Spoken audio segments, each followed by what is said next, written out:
I'm Lori Warrens, and I joined United Way in 1993 as part of the first expansion of the First Call for Help program from a 7-day-a-week to a 24-hour-a-day, 365-day-a-year program. And I was part of the program through the development of the 211 initiative here in Atlanta and then nationally, leaving in 2001. 211 is an information and referral program. And these services have been available in communities across the country for decades, but they have been very unknown and difficult to find and reach. And in Atlanta, it was the same. We were always looking for a way to raise our profile and make it easier. In 1996, Virgil Williams, a local businessman, had a telephone-based information and news service that you could call using 3 digits and listen to sports and get information from the community. And he decided that it was time to close that and move on. So Virgil Williams came to United Way and offered the telephone equipment to United Way to support the new First Call for Help service that was growing. Mark O'Connell, the president at that time, came to me and asked me, would you like the equipment? Could you use it? And I said, yes, of course.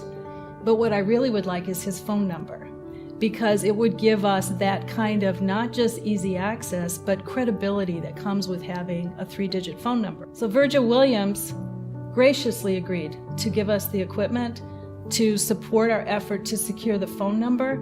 And the community, not just the United Way community, but the community at large, got behind the idea because they could see an advantage to having a 3-digit phone number where everyone could get free access to information about community services. And that led to us acquiring it for Georgia, but then it also sparked a national effort to create a seamless 211 system across the United States. And Atlanta played a key role in making that happen.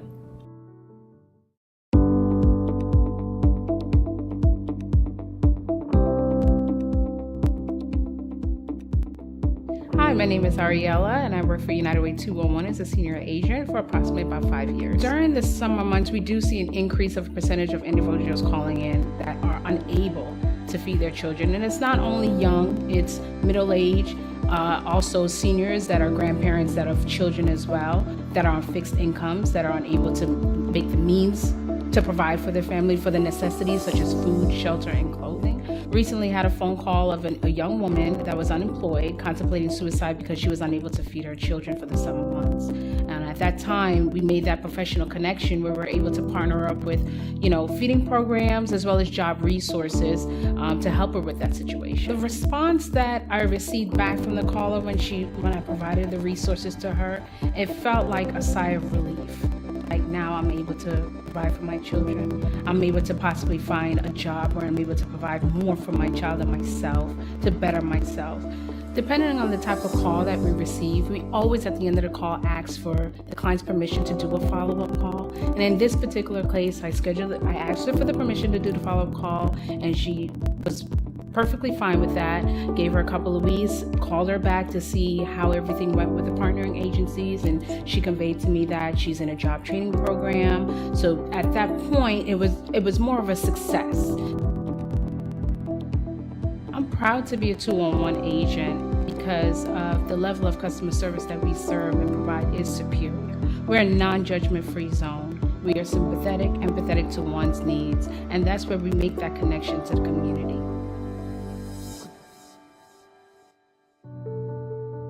There was a young family from Milwaukee that had just moved to New Orleans just the week before Katrina hit. They were just getting settled in, and the apartment that they were in was lost completely. They were able to get out of the city and to get on transportation that took them to Houston, in part because of information that was provided by 211 and by the local United Way. They went to Houston, and there they were provided support again through 211 and through the local United Way that was able to help them get to Atlanta, where they had family members and friends that could possibly help them.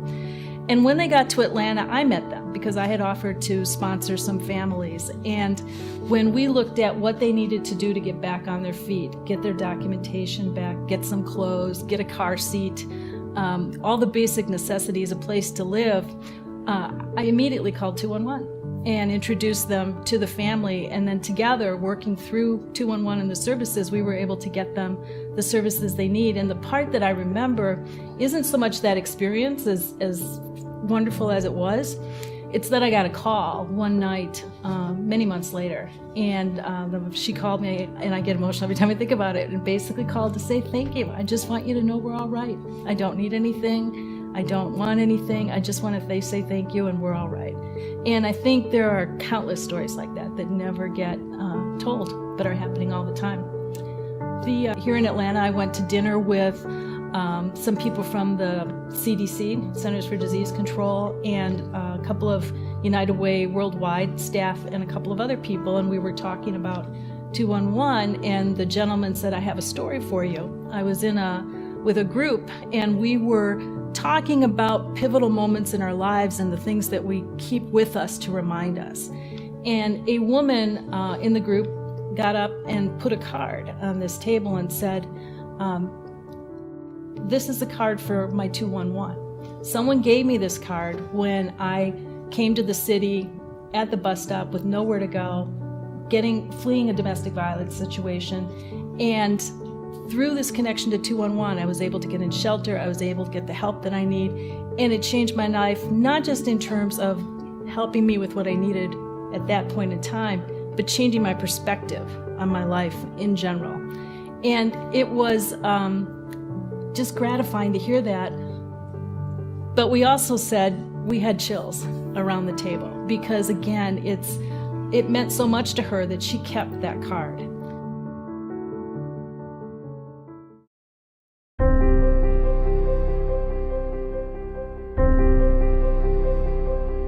I have been working with 211 for 20 years.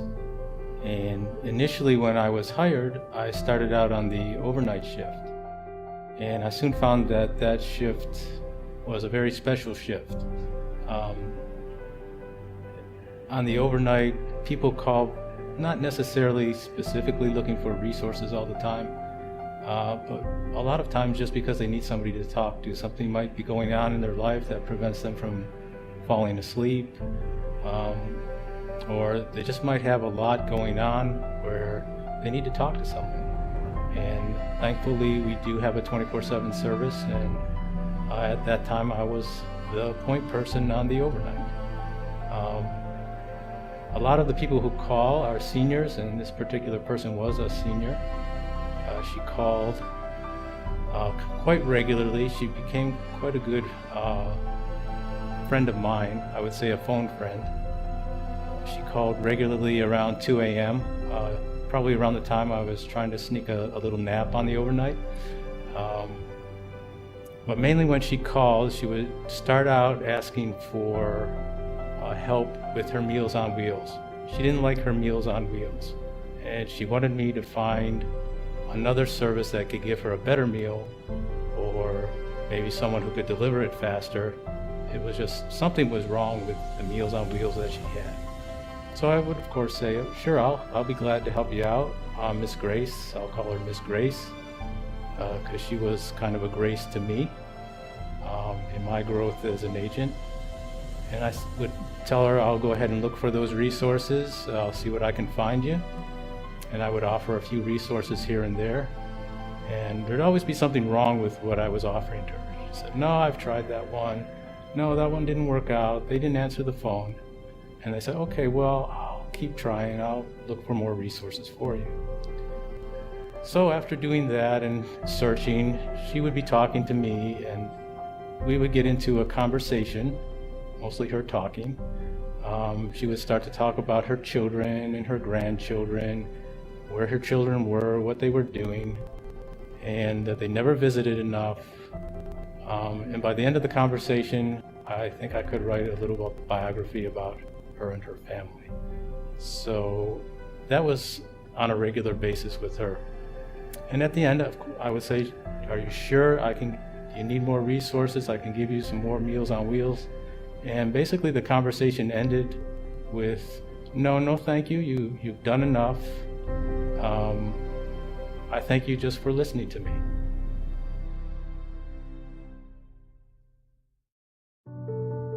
Atlanta has well over 5,000 resources, and for an individual, especially in crisis, when it's difficult to know how you feel, it's maybe difficult to understand your situation, to be able to assess which of those programs is the right one for them, or even find the program, is difficult. And having that human interaction is something where I think 211 can make a real contribution, not just to providing community services, but also how we integrate data with human interaction in the future. I think that the 211 experience can be very informative to a variety of people involved in that kind of work. When we first said we were going to go after a 3-digit phone number, and then when we said we wanted to see it expanded nationally, we were told time and time again that was not going to happen for a variety of reasons.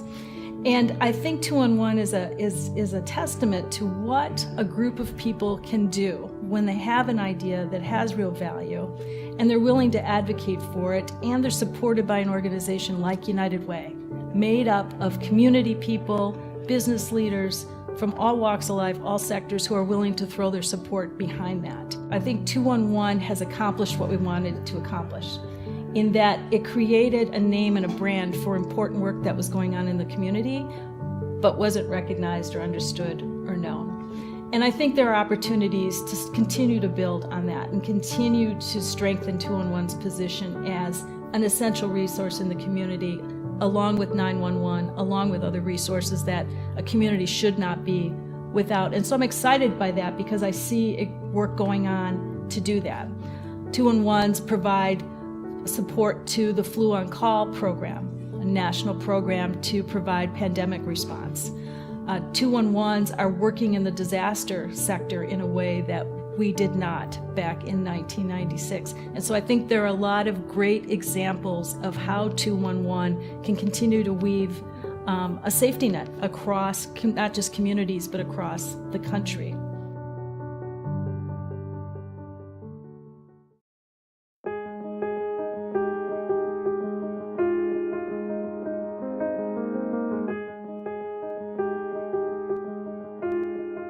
My name is Erica, and I've been with United Way of Greater Atlanta 211 for about 14 years. I was contacted by a single young female who at the time was seeking assistance with rent.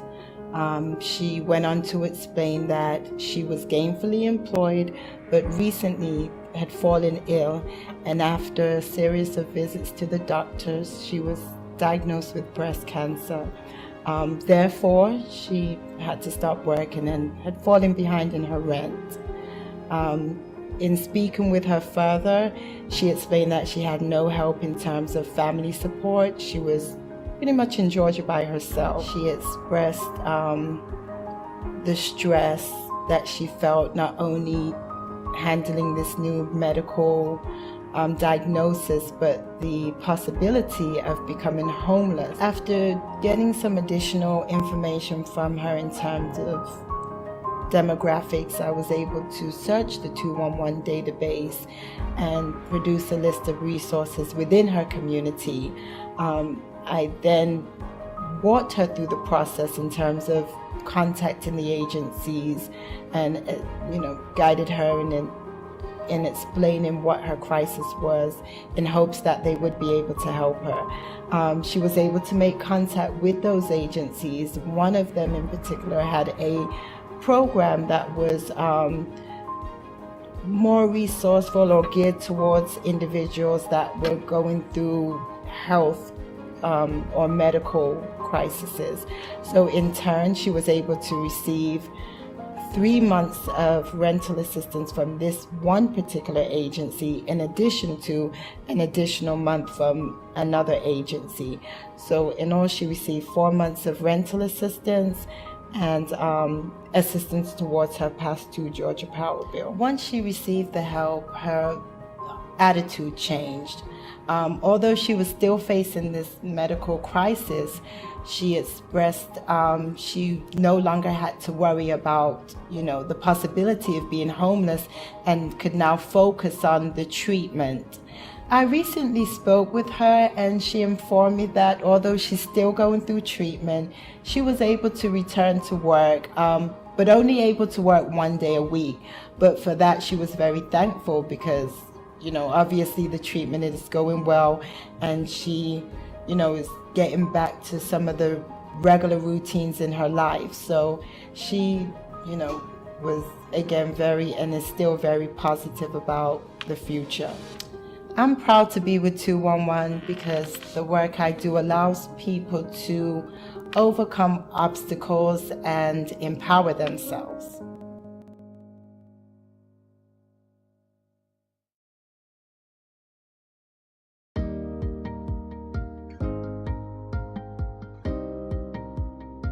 My name is Lauren. I'm with 211, and I've been with United Way of Greater Atlanta for 11 years.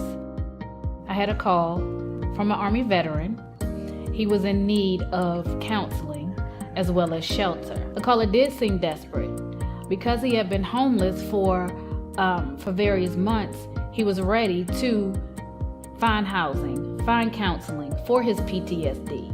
He did mention that due to his PTSD, he has nightmares on a daily basis, and he just wanted to be a better person in society. I was able to link him with counseling services for veterans as well as shelter. After providing the caller with the resources, he did feel a lot better about his current situation. He knew that with the referrals that were given, he would be able to receive counseling as well as housing. And with those resources, he would definitely become better in the long run. On a monthly basis, we do have about 20% of our callers that are veterans that are in need of help. I'm proud to be a 211 agent because I'm able to help people with food, clothing, adult high school programs, even Christmas toys. It does feel good to know that we are helping individuals that have daily struggles on a daily basis. I remember during the discussion about the Affordable Care Act and whether it was necessary and what problems it would solve, I would tell people about when I was at 211 and that we recorded information from callers asking them why they needed help, what happened that put them in the predicament that they were in. And the top three were pretty consistent. They lost their job, they got sick, couldn't go to work and lost their job, or they got sick and were basically facing bankruptcy or couldn't pay the rest of their bills. And so being able to have access to affordable care, health care, was essential to the economy. And I could tell people that it didn't matter what zip code they lived in, because the same thing people called for again and again: rent, food, and utilities. What happened? I lost my job or I got sick, and it put me in this position.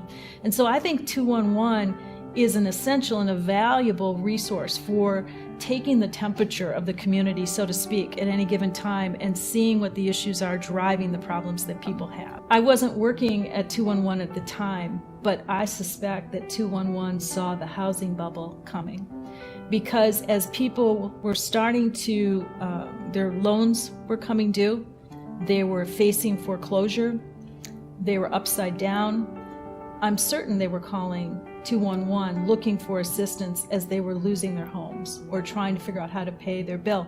And that all happened well in advance of the impact on the economy and the housing sector, and before, I think, in general, we realized that there was a problem. But I think if you were to go back and look at the 211 data, you would see that, in fact, all those warning signals were there. I've used the 211 model here, how we created 211 and the INR community, in my work internationally. It's a real challenge in Haiti to harness the resources of a very powerful NGO community to try to actually help individuals. The information is not connected, it's not accessible, it's not organized. And I think there's an opportunity to replicate what we've done here in those countries. I recently was involved in a project in Haiti designed to try to connect the most vulnerable children in what is the poorest country in the Western Hemisphere to the resources they need.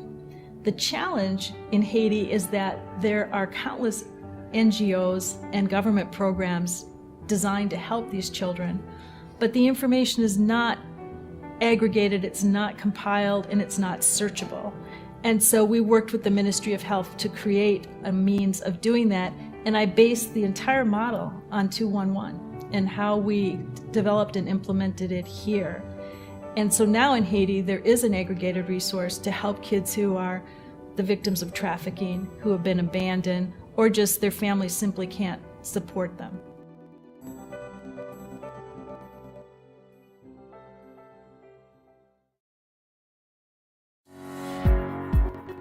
I'm so proud of how 211 has evolved over the past 20 years.